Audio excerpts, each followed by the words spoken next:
I'd recommend to every gunsmith or every firearms owner that works on his own revolvers to own one of these Smith & Wesson revolver shop manuals by Jerry Kuhnhauser, and be sure on the revolvers it's a 5th edition. There's other manuals out that's older, but they do not have the updated post 97 model revolvers in it. And to start off with, we're going to talk mostly about the MEM parts in Smith & Wesson revolvers. And if you open this book on page 184, 184 starts out telling you about the MEM process.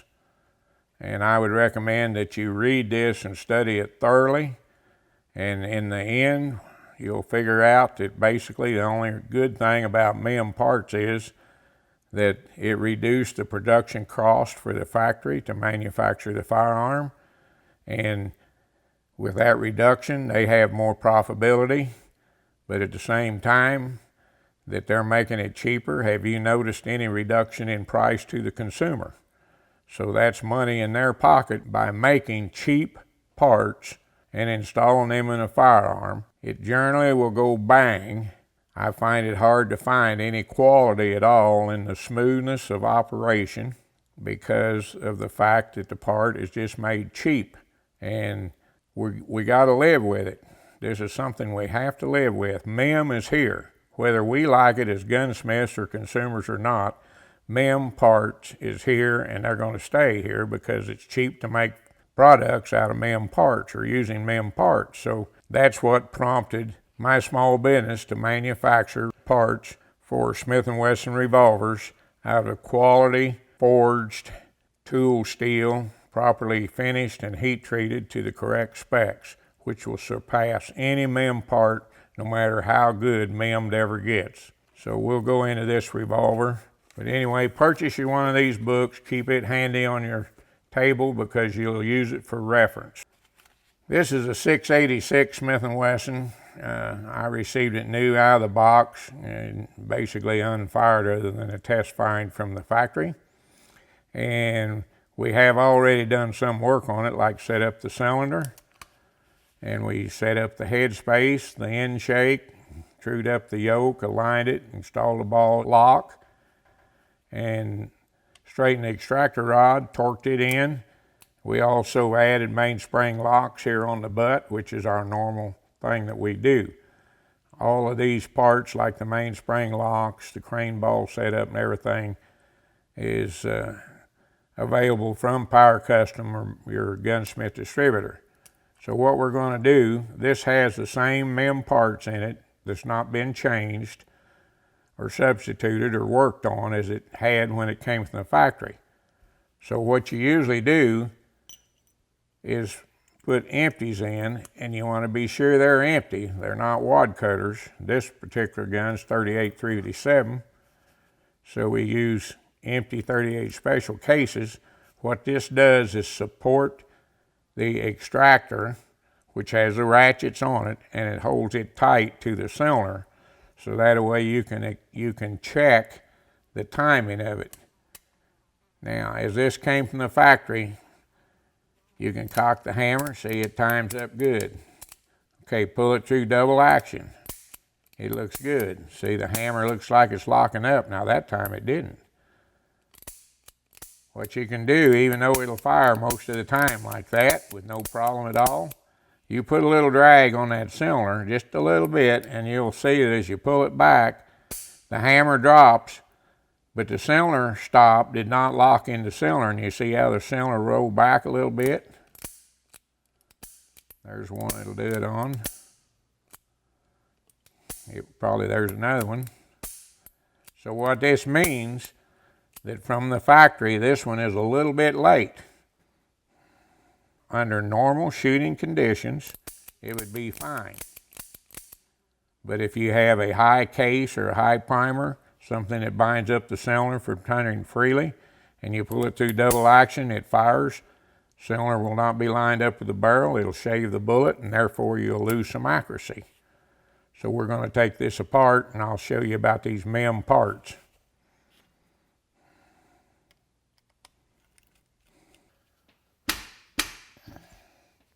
Now, you didn't see me stick a screwdriver under the back and pry it up.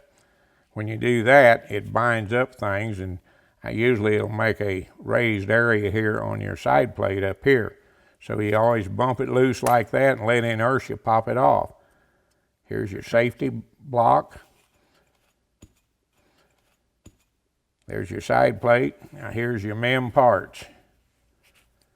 You have a MEMmed cylinder stop, a MEM trigger, a MEMmed hammer rebound block, a MEMmed hammer, a MEM double action sear, a MEM hammer stirrup, a MEM thumb piece bolt. Basically, that's all the MEM parts I've seen in it, but it looks like if they could get a hand or a spring MEM, that's a cheaper way to go, that's what they might do. Turn it over on this side. Here's your factory thumb piece, and you see how it's MEMmed. It's hollow on the back. Now, these are all right. They'll function on something like that okay. But due to the profile of it and the size of it, I highly recommend using an aftermarket thumb piece. All right. Now, the old way of taking the firearm apart, and the armors are used to, is depressing the spring here, prying it down until it unlocks from your hammer stirrup. In most cases with one of these, you can't get this apart without loosening this screw right here. So you back off your strain screw. You back it enough to remove your mainspring. We take out the hammer block. You gotta be careful or the trigger return spring will fly out of there. You see, this is a MEMmed return hammer block. It contains the spring. You can usually tell that the factory spring has both ends ground and they're closed on both ends. It's ground. And these are considerably heavier than necessary for one that you would use whenever you'd be doing an action job. But you can see how rough and ill-shaped this is just because of the process. But it does function and it does work. All right, next thing we'll do, see if we can take out the hammer. Here's your hammer stirrup.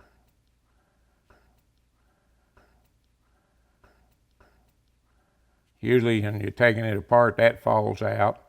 Here's your double action sear, see? And you can turn this over and snap it with the side plate off, and usually these will fall off the hammer. The only thing that holds that sear in there is a little spring that gets bent like that one is. But as long as it's in there, it's going to function. But you can imagine how much cheaper this is made than what the original parts were that was made from forged metal. Now when you take the trigger and the hand out, pull the hand back like that and then slide the trigger up. You get it up here and you turn it up. There went your trigger strut. Now, this works all right that way, but it is definitely different. I remember the first one that I worked on, I thought I'd smooth it up a little bit on the ends, and I put it on a buffing wheel, and it went right through whatever this finish is on it. And to me, I thought it was plastic that was chrome plated, because it totally ruined that part by trying to polish the end of it. It may be made out of something else now. You can see how your trigger's made. It's skeletonized because as the metal cools in that process, it shrinks more where it's thicker. So they skeletonize it so that it'll be usable when they manufacture it. Here's your hand, and you got your torsion spring in there. Now the engineers was pretty smart to think of all this, there's no doubt about it. So you can remove your hand, there your spring fell out. So this is not real popular with the pistol smiths that I know. A lot of them don't even like to work on them. But you got to figure out how this spring goes and how it goes back in the trigger, and hold it under pressure and put your hand back in every time you work on the hand off of the trigger. Just for main assembly, it's probably a whole lot quicker, but if you're going to do custom work on it, it's a real pain. This is your MEM cylinder stop. Now from earlier working on this, the thickness of this cylinder stop here measures 101. Now if you look at it, this is the same as it come in the factory. See, it's still black on each side. And you put that in the cylinder notches. Now look at that stop, how much it wobbles. See that? That's pretty loose in your cylinder notches. And if you have a custom gun built, you don't want a cylinder stop that flops around like that, because what will happen, your cylinder will be loose when it's supposed to be locked up. The rotation will move back and forth like this because of the loose cylinder stop. So we have to fit an oversized cylinder stop. Here's one that I already fitted. Now this one here is 105 in width. Usually we make them 104, but sometimes we have a few a little bit larger. This 105, if you'll notice, it fits in that notch just perfect with very little movement left and right. You can't hardly wiggle it. So that's fitted to the tightest cylinder notch on the revolver. In this case, it's a 7-shot revolver, so you got to check it on all of them. And you fit it where it's free in the tightest cylinder notch. Then you fit it to where it will go in the frame of your revolver. Now most of the time, even when it fits up here, you put it down here, it usually goes right in there without any problem. But if you have to widen the window of this cylinder stop notch, if you have to widen this window, you have to think about this a little bit. Cylinder's turning counterclockwise. So as this cylinder rotates counterclockwise, the bottom of it, when that stop jumps up, it jumps up the cylinder and drops into the notch. It pushes this stop to the side plate side. So if it's going to wear any at all, it'll wear on the side plate side. So when you usually open the window, you open it on the frame side, which pointing the firearm away from you, it's the left-hand side of this window with a little window file. And open it up to where there's no more than 1/1000th clearance, preferably a 1/2 to 1/1000th clearance. So, but we'll put it together and I'll show you how it works. We're going to use the same spring.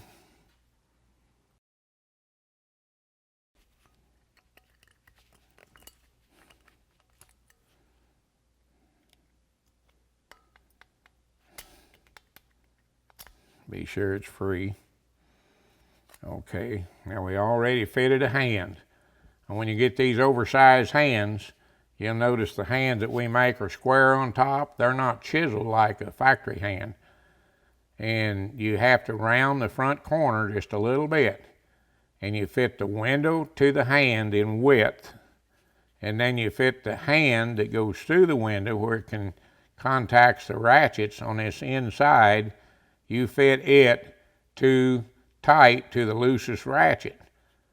And then if you want to get real picky and make it time perfect on all chambers, you fit it to the loosest ratchet on your cylinder first, and then you go back and you hand fit all the other ratchets to where they're exactly the same as that loosest one. So here we can put the trigger in like that. You notice we didn't lose the trigger strut. We get the hammer. Here's one of our aftermarket hammers. This is a target hammer. We also make one that has no spur for speed shooting. And your hammer strut is similar to the old style, only a little heavier duty. Your double action sear works the same way as the old ones did, but it has a larger diameter spring, not a little spring, it's 80,000ths of diameter that gets kinked on you. And it's got a recess in the hammer for the spring to set, and it snaps on this double action sear by tension of the spring, holding it left and right, and you can assemble it and put the pin in. Now you have to fit this just like you would a factory one if you're fitting this hammer, because when you put it all together, this double action sear has to work just like it does with the factory double action sear. This area up here on the sear, if you remove metal from it, it allows that sear to kick further forward. And then this front right here, as the trigger goes forward and then the hammer goes down, this has to snap over the top edge of your trigger. So sometimes you have to fit this little front corner here so it has enough room to snap over the trigger for your double action pull. The idea of fitting these hammers and double action sears is, when it's all together, you want minimum amount of movement on your trigger, and whenever that double action sear needs to be as long as it can possibly be, to pick up and snap over the top of the back of that trigger. And then the trigger sets right here, and when you pull the trigger, it goes up. Metal to metal trigger parts. Here's your MIM trigger, I'll show you. This here slides down there and snaps there like that. And as you pull it back, it rotates, and the metal to metal part, which is this second step right here on your sear, and this bottom step on the foot of the hammer, that's the part. So it transfers from the double action pull as you're pulling back from the top of the trigger to the double action sear, and then it drops off. So if this sticks out too far, you'll get a stubber, and this will hit the top of the trigger. So you don't want to file too much off of that. So it has to be fitted as long as possible, and you don't want it standing on end and making a kink in your double action pull. Anyway, we'll put this in. So in order to do this, you usually pull this back. There the hammer's in. Yeah. One thing we didn't do was a firing pin, but we can put it in later. Here's your rebound block. This is made out of machined steel that's properly heat treated. Now this is an old original one, but when we run out of these, we're going to have to probably make them and sell them like we do the hammers and the triggers.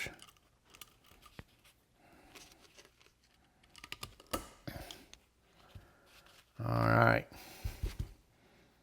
Now, the old way, see, your spring would be sitting in here, and you'd tighten this spring, tighten this string screw.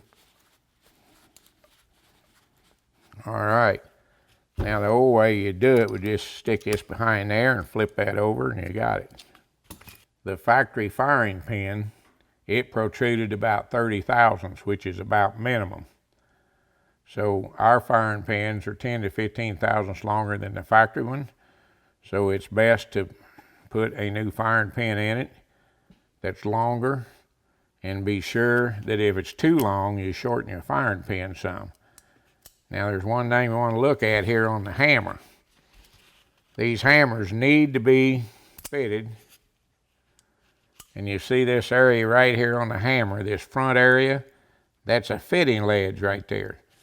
And as this hammer goes forward, that edge hits the frame right there before it retracts. This edge hits the frame right here, but the top of the hammer, where it hits the firing pin,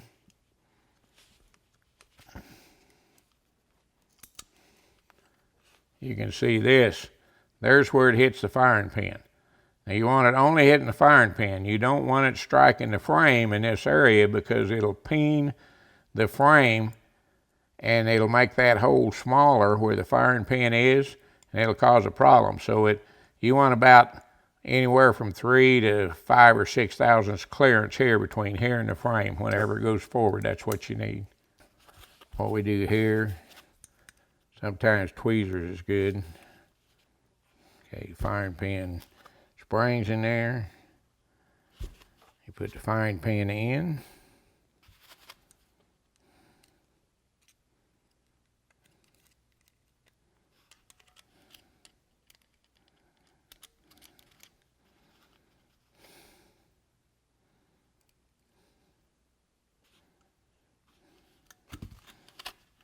You can let that down. If it lines up, it'll drop right in usually. Just like that, firing pin goes in and the retainer pin goes in crossways. Now you see how much that firing pin sticks out now? That's about 55 thousandths if you wanted to measure it. Put the cylinder back in and lock it up. Once we get it like this and everything's working, then we can put shims in around the hammer pivot and the trigger pivot so they do not walk horizontally on the pivot pins. But you're not going to know how much you can put in there until you get it completely done and put the side plate on it. You see how that cylinder's tight? See, it don't even wiggle. No rotation wiggle at all. Put a little pressure on it. So you need to pull it to double action, it stays locked up. That means the cylinder's locked up before the hammer falls. So that'll be an accurate revolver. We know that the hammer boss and the trigger boss here on the side plate side, see how those are raised up? The frame side's the same way, but if there's any loose horizontal movement on them, we look to see, like if the hammer's rubbing on the left side, you would want to put the hammer shim on the left side of the hammer to move it out away from the frame. In this case, it's not rubbing on either side, but it is a little bit loose horizontal. So what we'll do is add a hammer shim on one side, right there on the hammer. Same way with the trigger. That's easy to put on if you cheat a little bit and use some clear grease like Vaseline. Now we're going to put the safety block in. See how that goes up like that? Now we put the side plate on.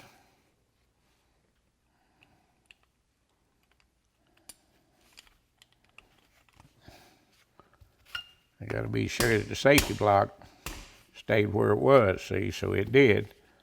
So now we can put the screws in it.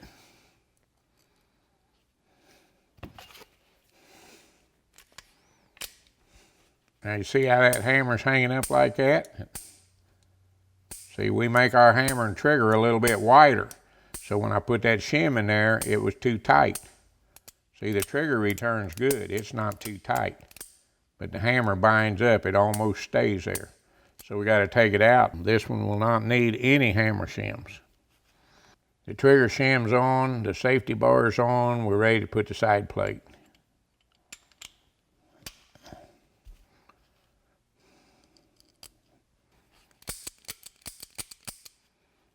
Okay. Before we put the grips on, mainspring lock screw, good and snug.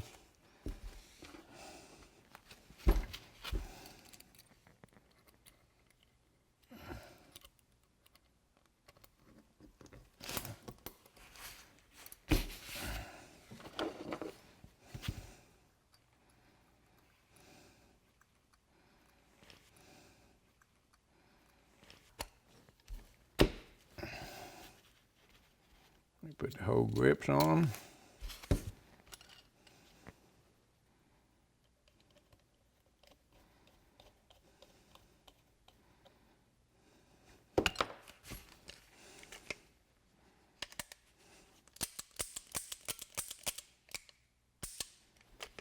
Ready to go test fire.